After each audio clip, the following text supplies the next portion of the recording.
Hello everyone, welcome to our channel simply unique. अध्याय 2 पे चल रहे हैं। और देखिए, भगवत गीता ऐसी चीज़ है कि आप एक बार में नहीं समझ में आ रही है तो दोबारा पढ़िए, तिबारा पढ़िए, 4 बार पढ़िए। किसी भी बुक को, किसी भी स्पिरिचुअल या होली बुक्स या सेल्फ हेल्प बुक पढ़ लीजिए, किसी भी चीज़ को आप देख लेंगे।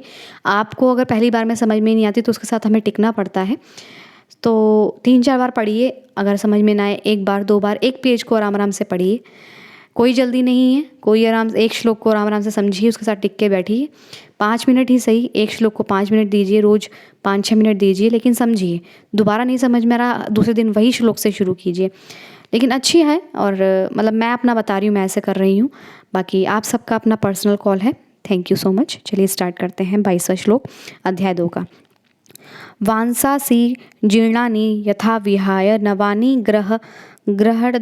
गृह्णाति नर्योपराणि तथा शरीराणि विहार जीर्णान्य न्यायानि संयाति नवानि देहि।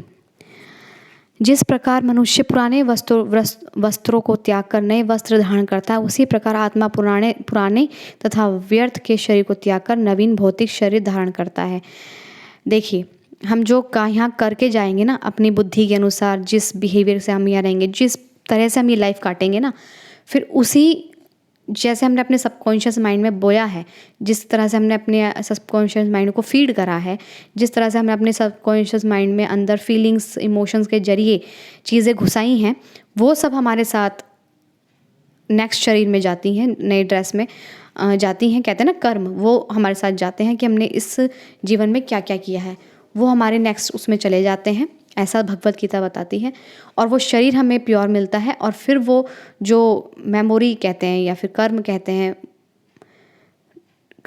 कुछ भी कहते हैं, मतलब जो हमने यहाँ अपना बनाया है, क्या कहते हैं कि एक तरह से कमाया है या निवेश करा है, वो सब हमारे साथ नेक्स्ट उस शरीर में उस ड्रेस के साथ जाता है, और फिर उस हिसाब से हम चलते हैं।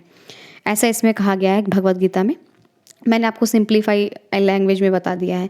आधुनिक विज्ञानी जन तक जो आत्मा के अस्तित्व पर विश्वास नहीं करते, पर साथ ही हृदय से शक्ति साधन की व्याख्या भी नहीं कर पाते, उन परिवर्तनों को स्वीकार करने को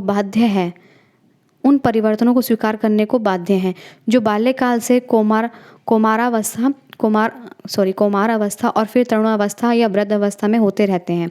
वृद्ध अवस्था में यही परिवर्तन दूसरे शरीर में स्थानांतरित हो जाता है। इसकी व्याख्या एक पिछले श्लोक में की जा चुकी है।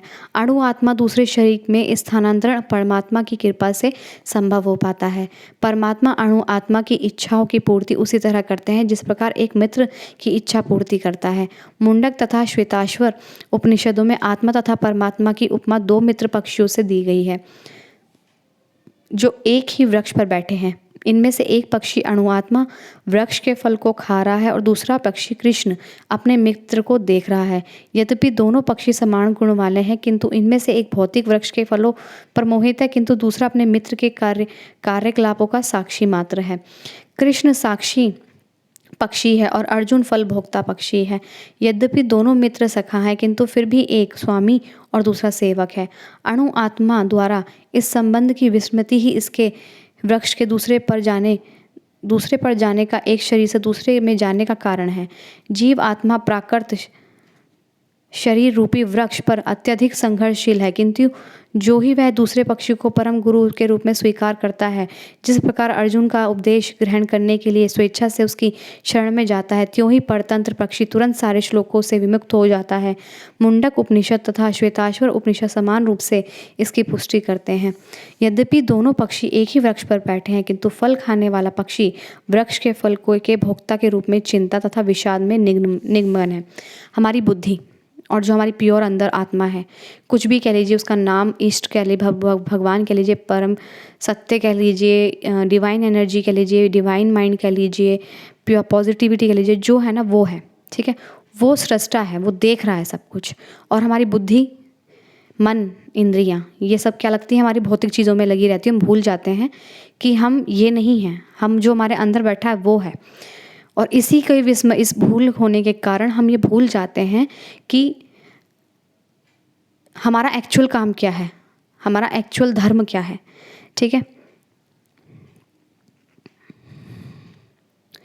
और जैसे ही हम उसकी शरण में आ जाते हैं कि अब तू है, मेरी बुद्धि तू है, मेरा मन तू है, घर यहाँ बाहर की जो भी भौतिक वस्तुएं हैं, कण कण में तू है, मेरे अंदर भी तू, मेरे बाहर भी तू, तो सब जगह तू ही तू है। ये हम पता है हमारी बुद्धि क्या हो जाती है, अहंकार में मैं समझ लेती है कि मैं हूँ सब कुछ। बुद्धि नहीं, जो अंदर बैठा है वो है सब कुछ। किंतु फल खाने वाला पक्षी वृक्ष के फल के भोक्ता के रूप में चिंता या विषाद में निमग्न रहता है कि मेरा घर, मेरे पैसे, मेरी गाड़ी, मेरा शरीर, मेरे रिश्ते, मेरी चीज़ें, मेरा ये, मेरा वो, मतलब उसमें लगा रहता है। लेकिन वो ये नहीं जानता कि वो भोक्ता है, वो सृष्टा नहीं है। वो सिर्फ भोक्ता, सृष्टा कुछ भी नहीं है। वो सिर्फ क्या है, वो मतलब वो सेवक है, स्वामी नहीं है। वो सेवक है किसका, जो अंदर उसका बैठा है वो। तो उसको, उसकी सेवा करना, जो अंदर हमारे बैठा है उसको जगाना, उसको जानना। तो यानी कि आप फिर खुद को भी जान जाएंगे। यदि किसी तरह वह अपने मित्र भगवान की ओर उन्मुख होता है तो उनकी महिमा को जान लेता है। वह कष्ट भोगने वाला पक्षी तुरंत समस्त चिंताओं से मुक्त हो जाता है। अब अर्जुन ने अपना मतलब अगर उसकी महिमा को जान ले कि यही है, बाहर भीतर अंदर बाहर सब जगह यही है, और जान लेता है उसकी महिमा को कि ये क्या है, परम शक्तिशाली, पूर्ण है, इनफाइनाइट है, शाश्वत है, इसी में सब समा जाता है और इसी से सब उद्गम होता है, यही समय और काल से परे है, सब कुछ यही है। तो वो सारी चिंता और भय, जो भी आपकी नेगेटिविटी है, सबसे वो मुक्त हो जाता है। वो जान गया ना कि सच में कौन है। बुद्धि नहीं, मन नहीं, इंद्रियां नहीं, ये शरीर भी नहीं। इस शरीर के अंदर जो बैठा है वो है राजा। वह अर्जुन ने अपना मुख्य अपने शाश्वत मित्र कृष्ण की ओर फेरा और उनसे भगवत गीता समझ रहा है। इस प्रकार वह कृष्ण से श्रवण करके भगवान की परम महिमा को समझकर शोक से मुक्त हो सकता है। यहाँ भगवान ने अर्जुन को उपदेश दिया कि वह अपने पितामह तथा गुरु के देहांतरण पर शोक प्रकट ना करे, क्योंकि उनके अंदर भी वही है जो तेरे अंदर है। ठीक है, शोक ना करें, क्योंकि इस बुद्धि का उतना ही काम है जितना ये अंदर वाली शक्ति आपको कह रही है। उस अंदर वाली शक्ति के अनुसार चलो, ये बुद्धि को उसके सानिध्य में लगाओ और चलो जैसे वो कह रही है, बिना कोई प्रश्न या शंका किए। तो ऐसी भगवान कृष्ण अर्जुन से कह रहे हैं कि बिना कोई शंका या प्रश्न किए आप चलो, युद्ध करो। ये मत देखो सामने कौन है, अपितु इस धर्म युद्ध में अपने, ये मत देखो कि वो अपने हैं, कौन है, उसके अंदर देखो कि वो कौन है। ठीक है, वो सबका अपना अपना है, भगवान बैठा उसके अंदर। ठीक है, तुम्हारे जो अंदर से तुम्हें कॉल हो रही है, तुम्हारा भगवान जो तुम्हें कर्म करने के लिए, धर्म करने के लिए कह रहा है, उठो और चलो, और उसकी शक्ति से कहो चलो, कहो कि तू चल, मुझे नहीं पता, साथ में तू चल। और फिर देखना, मतलब इसमें कहा गया है कि फिर वो आप सब चीज़ों से मुक्त हो जाते हैं और फिर आपको सहायता भी प्रदान होती है, इसमें ऐसा कहा गया है। इस धर्म युद्ध में उनके शरीरों का वध करने में प्रसन्न होना चाहिए, जिससे वह सब विभिन्न शारीरिक कर्म फलों से तुरंत मुक्त हो जाएंगे, जो उन्होंने जो शरीर के द्वारा करे हैं। यानी कि जो उन्होंने शरीर मानकर अपने काम किए, हम शरीर मानकर सभी काम करते हैं ना कि मैं ये शरीर हूँ, तो हम शरीर मानकर सब काम करते हैं, तो यही हमारे जो कर्म बन जाते हैं। हम शरीर मानकर काम कर रहे हैं, नहीं, हम ये मान के काम करें कि हम ये नहीं है, जो हमसे करवाया जा रहा है हम वो कर रहे हैं। ठीक है, बलि वेदी पर या धर्म युद्ध में प्राणों को अर्पित करने वाला व्यक्ति तुरंत शारीरिक पापों से मुक्त हो जाता है। जो धर्मयुक्त प्राण जाते हैं ना युद्ध में, या बलि दी जाती है, वो उसका शरीर जो उसने काम, मतलब कि जिस कर्मों से बनाया है, जो कर्म करें उस शरीर से, वो मुक्त हो जाते हैं, मतलब वो प्योर हो जाता है, वो फिर मुक्त हो जाता है वो। ठीक है, और उच्च लोक को प्राप्त होता है। अतः अर्जुन का शोक करना युक्ति संगत नहीं है। नैनम छिन्दति शास्त्राणि नैनम दहन्ति पावके, 23वां श्लोक है। न चैनम कले दयन तयापो न शोषयति मारुते। यह आत्मा ना तो कभी किसी शस्त्र द्वारा खंड खंड किया जा सकता है, ना अग्नि द्वारा जलाया जा सकता है, ना जल द्वारा भिगोया या वायु द्वारा सुखाया जा सकता है। सारे हथियार, तलवार, यास्त्र, वर्षा के अस्त्र, चक्रवात आदि आत्मा को मारने में असमर्थ हैं। मतलब देखिए, जो हमारे अंदर बैठा है ना, बिल्कुल हमारे भीतर जो शक्ति है, जिसके निकलने से ये बॉडी, शरीर सड़ने लगता है। मैंने बताया भगवद गीता में, भगवद गीता को बहुत ध्यान से पढ़ने की ज़रूरत है। और देखिए मैं ऐसा नहीं है, मैं इसे जितनी बार पढ़ती हूँ उतना कुछ मेरे लिए नया निकल के आता है। शायद मेरी बुद्धि उस तरह से शायद समझने अभी चल रही है, समझने योग्य बन रही है। तो ये है कि अपनी बुद्धि को जितना मैं स्ट्रेच कर पा रही हूँ, मैं इसमें ये है कि हमारे अंदर जो बैठा है ना, वो कोई पदार्थ नहीं है कि किसी अग्नि से जल जाए, किसी नुकीली चीज़ से कट जाए, या किसी मतलब उसे आप डिफ़ाइन भी नहीं कर सकते कि वो है क्या। तो उसे किसी भी चीज़ से मारना, बाहर के चक्रवादी, देखिए जो भी होती है इस बॉडी की हानि होती है, लाइफ की, जो ये ज़िंदगी जिसने दी है ना, मतलब लाइफ की हानि नहीं होती है। लाइफ की मतलब ये सांसें, इसकी जो अंदर जो सांसें चलाने वाला बैठा है उसकी हानि नहीं होती, उसकी कुछ भी हानि नहीं होती। वो तो बियॉन्ड है, उसे ये भी नहीं पता मैं उसे सब पता है, मतलब ये पता है कि मैं किस शरीर में से किस शरीर में हूँ, इसमें बैठा हूँ, आराम से वो शांत उसमें बैठा रहता है। और हम ही उथल पुथल कर रहे होते हैं अपने दिमाग के लेवल पे, मन होता है ना, मन वो हमारी बुद्धि को उथल पुथल रखता है। तो जल, वायु, आकाश आदि भी अनेक प्रकार के हथियार होते थे। यहाँ तक कि आधुनिक युग में नाभिकीय हथियारों की गणना भी आग्नेयास्त्रों से की जाती है, किंतु पूर्व काल में विभिन्न पार्थिव तत्वों से बने हुए हथियार होते थे। आग्नेयास्त्रों का सामना जल के वरुण हथियारों से किया जाता था, जो आधुनिक विज्ञान के लिए अज्ञात हैं। देखिए पहले ऐसे थे कि दोनों का अपोजिट जो नेचर था उसका भी युद्ध होता था, लेकिन अब आधुनिक जो हमारी जो मॉडर्न साइंस है उससे अभी भी वो अनभिज्ञ है, मतलब इग्नोर है वो उस इस सब चीज़ों से। आधुनिक विज्ञान को चक्रवात हथियारों का भी पता नहीं है। जो भी हो, आत्मा को ना भी तो कभी खंड खंड किया जा सकता है, ना किन्हीं वैज्ञानिक हथियारों से उसका संहार किया जा सकता है। मैं ना एक उसमें गई थी, किसी संस्था थी शायद कोई, तो उसमें कहा गया था कि एक ना साइंटिस्ट जो सोचते हैं कि मतलब साइंस ही साइंस है, इसके बियॉन्ड कुछ नहीं है, साइंस के बियॉन्ड ही सब कुछ है, वहाँ तक साइंस पहुँच ही नहीं सकता। अब तो साइंस खैर क्वांटम फिजिक्स मानती है कि कुछ ऐसा है जहाँ हम नहीं पार पा सकते, कुछ ऐसा है कि चाह कर भी हम वहाँ नहीं जा सकते, क्योंकि वहाँ बोलने लायक कुछ है नहीं, ठीक है, कहने लायक कुछ है नहीं, कुछ है ही नहीं तो कहेंगे क्या, ठीक है, उसको वर्ड्स में डिफाइन नहीं किया जा सकता। तो आजकल की मॉडर्न साइंस क्वांटम फिजिक्स जब वो डिस्कस कर रहे हैं, स्टडी कर रहे हैं, रिसर्च कर रहे हैं इस पर, तो उन्होंने क्या करा, मैंने सुना था, मतलब डोंट नो कितना सच है कितना वैलिड है, बट मैं आपको ही बता, उन्होंने कहा कि एक आदमी को मतलब उसके प्राण मतलब बहुत बीमार था और शायद बूढ़ा था, मुझे नहीं पता, उन्होंने कहा किसी कांच में उसको रख दिया, उन्हें लग रहा था कि अभी किसी वक्त जा सकता है, ठीक है, और उन्होंने उसको कांच की बहुत ही मजबूत दीवार में बंद कर दिया, ठीक है, क्योंकि उसके प्राण निकलने वाले थे। उन्होंने कहा था देखते हैं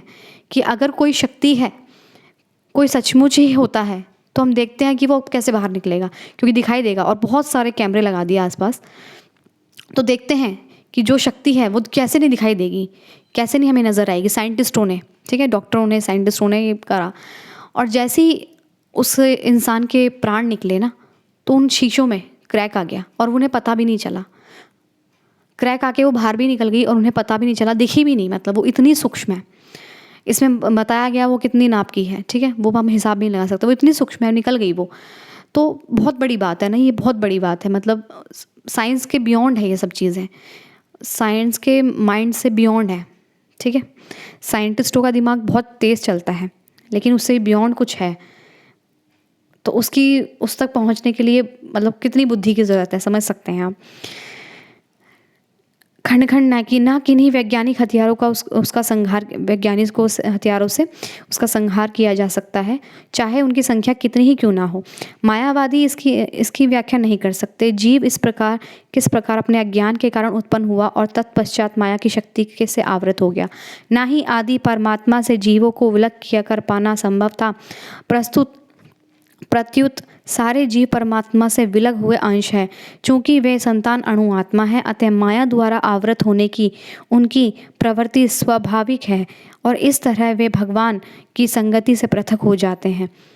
मतलब हम जो भगवान के अंश हैं ना, हम इसलिए पृथक हो जाते हैं क्योंकि माया, हमारा मन, इंद्रियां, हमारे जो बाहर की एक्सटर्नल वर्ल्ड है ना, हम इसमें चकाचौंध में खो जाते हैं कि हम, अरे वाह, कंपैरिजन आ जाता है, ये हमें चाहिए, हमें ऐसी लाइफ चाहिए। हम सब भूल जाते हैं कि जो हमारे अंदर बैठा है ना, उसके पास ये माया बनाने की भी शक्ति है जो हम बाहर देख रहे हैं।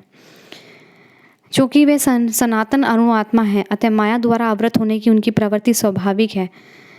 सनातन अणु आत्मा है ना हम लोग, तो माया में जाना हमारे अंदर नेचुरली हमारे अंदर आ जाता है। हम देखते हैं और हमारा मन आश्चर्यचकित होता है, हमें खुशी होती है और हम समझते हैं बस यही बाहर की दुनिया है और यही एक अद्भुत दुनिया है। और इसमें खो के हम अपने सच्चाई को भूल जाते हैं कि हम क्या हैं।